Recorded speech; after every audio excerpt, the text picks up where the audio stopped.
Asia সম্পর্কে হেরোডোটাসের জ্ঞান পারস্য সাম্রাজ্যের মধ্যেই আবদ্ধ ছিল। যদিও এর বাইরেও তিনি অনেক কিছুই বলেছেন, তবে সেগুলোর অধিকাংশই ছিল ভ্রান্ত। পারস্যের বর্ণনায় তিনি একে শাসন এবং বাণিজ্যিক সুবিধার জন্য 20টি অঙ্গরাজ্যে বিভক্ত হবার কথা উল্লেখ করে। পারস্যের বাইরে আনাতোলিয়া সহ আরও অনেক গ্রিক কলোনি, হিন্দুকুশ, হিমালয়, এমনকি টাইগ্রিস ও ইউফ্রেটিস নদী নিয়েও তার লেখায় রয়েছে যথেষ্ট বর্ণনা, কিন্তু এগুলো প্রায় সবই ভুল।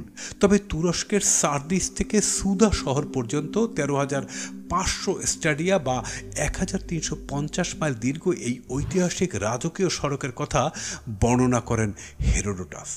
আবার ভারতবর্ষের বাণিজ্য সম্পর্কেও একটি গুরুত্বপূর্ণ ধারণা দেন হেরোডোটাস। ভারতীয়রা তখন ব্যাপক পরিমাণে তুলা এবং বাঁশ উৎপাদন করত। বাঁশ থেকে তৈরি করত হরেক রকমের হস্তনির্মিত সামগ্রীও।